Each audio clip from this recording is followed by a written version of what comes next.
Je peux commencer? Ça n'a pas l'air. Je peux commencer? Quelle pose, waouh! Ça ressemble à rien, c'est magnifique. Je peux commencer? Oui? Est-ce qu'on peut savoir, grâce à l'astrologie, dans quelle carrière, dans quel milieu, dans quel domaine allons-nous passer notre vie pour travailler?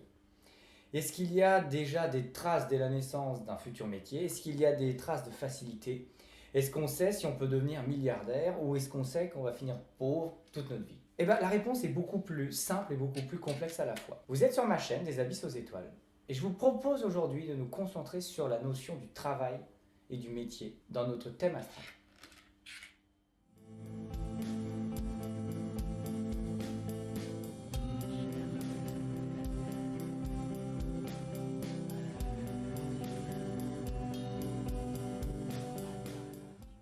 Pour parler de travail dans l'astrologie, on parle souvent de la maison 6 qui désigne le métier et la maison 10 qui désigne la carrière.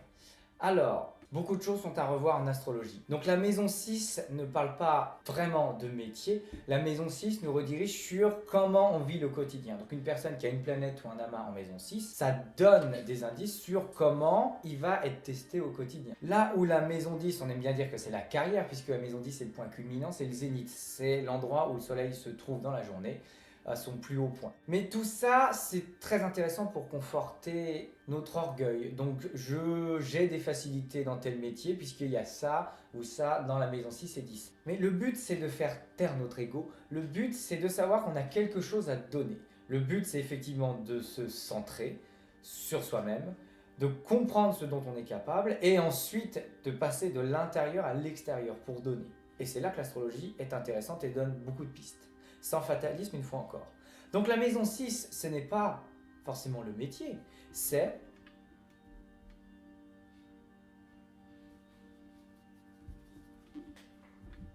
voilà. La maison 6, c'est comment je vis le quotidien. Donc par exemple, Vénus en 6, c'est corporellement, je dois faire attention. Donc effectivement, si je me retrouve dans un métier qui exige beaucoup de déplacements, qui demande de soulever beaucoup de choses, des choses extrêmement lourdes, attention, avec Vénus en 6. La maison 6 nous dit, attention, le quotidien peut être une épreuve tant que je n'ai pas compris quelle énergie je dois placer. Tant que je n'ai pas saisi que je dois être prudent et d'autant plus intelligent avec la planète qui est dedans. Là où la maison 10 n'a finalement rien à voir avec la carrière, c'est, premièrement, et la maison 6 aussi, c'est le seul indice qu'on puisse avoir sur notre futur, techniquement. En dehors des transits, c'est un indice qui nous parle de nos enfants. La maison 6 vient nous dire qu'est-ce qu'il y a pour nous tester au mieux au quotidien. Qu'est-ce qui va chambouler notre vie à jamais? C'est les enfants. Donc la maison 6, si vous avez une planète ou un amas en maison 6, c'est ce sur quoi vos enfants vont vous aider à vous approfondir au quotidien. Donc Mercure 6, mes enfants m'enseigneront le verbal, m'enseigneront la curiosité, parce qu'un enfant a besoin de s'exprimer verbalement et que si je m'exprime de manière crue, je le castre, parce que l'enfant a besoin d'une curiosité et qu'il est beaucoup plus facile de les mettre devant la télé que d'essayer d'être l'occupation soi-même en tant que parent. Donc Mercure en 6, par exemple, nous demande d'être un éternel adolescent, d'être un éternel frère ou une sœur aînée pour nos enfants, en plus d'être parents. Là où la maison 10 ne se rapporte pas à la carrière finalement, la maison 10 c'est d'un point de vue de l'héritage, ça aussi je fais très bref, mais on aime bien dire maison 4, maison 8, maison 12, c'est beaucoup plus complexe que ça. Il y a beaucoup plus de mémoire familiale dans beaucoup plus de maisons qu'on ne le pense. Donc sur notre thème astral, la maison 10, c'est une dette familiale. C'est l'exigence que mes parents ont envers moi en tant qu'enfant. Mes parents n'ont pas réussi dans la planète qui se trouve dans la maison 10. Donc ils exigent de moi cette énergie pour réussir là où ils ont échoué. Ou du moins là où ils pensent avoir échoué. Donc une fois qu'on a éliminé cette notion de dette, ça devient un don familial. Et ma personnalité peut être vue et aura de la reconnaissance, donc peut-être une trace de carrière, comme on aime bien dire dans notre société. Notre individualité a quelque chose à donner, qui mérite d'être vue au plus grand monde. Donc la maison 10, c'est l'énergie où j'aurai une reconnaissance, l'énergie où je suis sûr d'être vu. Donc c'est ce que j'ai à donner au monde, avec ma personne. Donc on peut revenir, Mercure en 10, j'ai une capacité verbale, j'ai une intelligence à donner au monde. Vénus, j'ai quelque chose corporellement, j'ai une façon de faire corporellement qui influe concrètement sur le matériel et qui se donne. Donc par exemple le peintre, le sculpteur, ce que vous voulez, mais ça fonctionne. Mars en 10, mes actions guident les autres. Mais je le fais pour les autres, pas pour moi. Et là, il faut une fois encore distinguer le j'ai à donner plutôt que je suis le centre du monde, donc mon ego est satisfait. C'est là la difficulté à maîtriser la maison 10. Mais pour faire plus simple, la notion de métier et de carrière font partie du mode de vie qu'on a dans cette société. Si on regarde la nature, c'est toujours là que ça devient intéressant. Une carrière, c'est un trou. On peut que tomber dedans. Et déjà, si on revient sur cette notion de carrière, de trou, de chute, on dématérialise la chose, on se déconditionne. Pour ceux qui suivent mes vidéos, on se déconditionne et on revient à quelque chose de plus pur, finalement, qui est qu'est-ce que j'ai à donner. Qui suis-je et qu'est-ce que j'ai à donner. L'astrologie ne sert qu'à ça, pas à influencer l'avenir et à dire mon enfant a Mars en 6 donc il fera ça comme métier. C'est quelque chose qu'il faut oublier. On est là pour être guidé. L'astrologie, c'est avoir des réponses et des indices sous notre pif dès la naissance. C'est pas du fatalisme, c'est pas du déterminisme. Ça nous demande de voir les choses dans la pureté, pas dans le matériel. Donc notre société a beaucoup de choses à revoir. Elle n'a pas tort sur tout, mais elle n'a pas raison non plus sur tout. Le but, c'est d'atteindre une perfection qu'on n'atteindra en plus jamais. Donc où on retrouve une trace de carrière, de métier dans notre thème, dans le soleil. Donc c'est beaucoup plus complexe parce que des soleils en cancer, des soleils en vierge, des cancers en bélier, il y en a beaucoup. Mais le soleil nous demande d'être le plus franc possible, d'être le plus lumineux possible, d'être le plus solaire possible. Travailler pourquoi ? L'étymologie de travailler, c'est tripalium. C'est un instrument de torture. Le travail, c'est de la torture. Donc je cite un astrologue que j'aime beaucoup qui nous parle de la différence entre travailler et œuvrer. Travailler, c'est une étymologie de torture.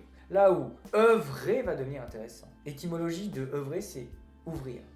Ouvrir à quoi ? S'ouvrir aux autres. On en revient à cette fameuse maison 10 qui nous demande de savoir qui nous sommes, de savoir quelles énergies sont les plus fortes, peuvent nous valoriser pour qu'on puisse valoriser le nous, le collectif et le monde entier. S'ouvrir. Faire de notre vie une œuvre. Non pas pour la reconnaissance, mais pour être, tout simplement, pour être. J'ai donc, par exemple, Vénus en 10, j'ai des facilités dans tout ce qui va être artistique. J'ai un espèce de physique qui fait que les gens vont me remarquer corporellement, se dire tiens, il a quelque chose qui fait que, bon, on le remarque. Est-ce que j'utilise ça pour mon ego ou est-ce que j'œuvre ?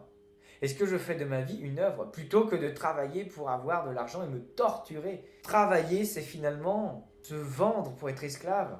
Là où œuvrer, c'est s'ouvrir. Si on a confiance, si on rentre, je pars du fait que regarder un minimum l'astrologie, c'est regarder un minimum le monde autrement. Savoir qu'on est là pour vivre les choses matériellement et concrètement, mais qu'il y a autre chose.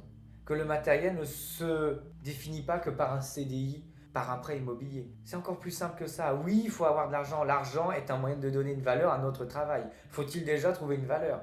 Donc, travailler, c'est aller voir quelqu'un pour qu'il nous donne à nous une valeur par rapport au nombre d'heures qu'on va faire. C'est pas s'estimer. C'est du travail, c'est de la torture, effectivement. Œuvrer, ça permet déjà de donner un prix, une valeur à notre travail, à notre personnalité, à ce qui va en ressortir, que ce soit par un tableau, un service rendu, quel qu'il soit. Travailler avec un enfant comme travailler avec une personne âgée, ce qu'on veut. Tiens, voilà la deuxième. Oh là là, j'ai deux vedettes. Donc, où on trouve des traces de carrière et de métier dans notre thème. Premièrement, par le soleil, qui va nous donner une première zone d'épanouissement. Le moyen d'être solaire, notre signe est une base, très bien. Mais finalement, où est la trace de métier ?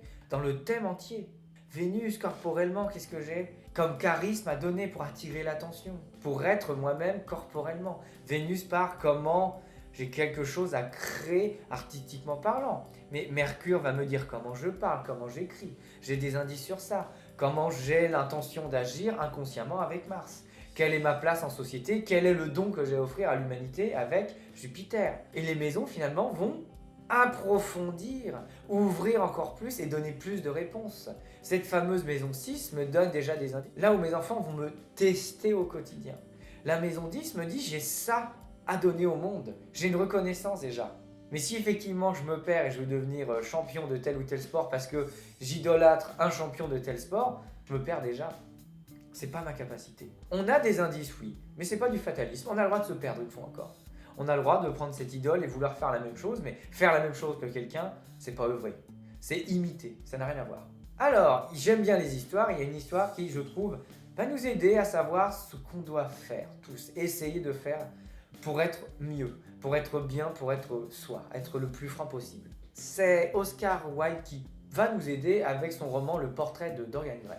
Roman qui peut nous aider à comprendre ce que c'est qu'être solaire. Alors désolé pour ceux qui n'ont pas lu le livre ou ceux qui n'ont pas vu les films, mais je vais tout vous spoiler, mais gros résumé de la chose. Dorian Gray est un jeune beau gosse de 18 ans dans une société mondaine du 19e siècle qui un jour, sous l'influence d'un bad boy pour le coup, suite à un portrait qui lui est fait un pacte avec ce tableau et le tableau va vieillir à sa place et prendre toutes ses mauvaises actions, quelle que soit la chose qu'il va faire et quelles que soient les années qui vont passer, toute la méchanceté, toute la vieillesse vont être incrustées sur le tableau et pas sur lui. Lui, il est condamné en sorte à ne pas vieillir et à rester beau alors qu'il est complètement vieux et pourri de l'intérieur. Le tableau prend pour lui. Une œuvre prend tout pour lui.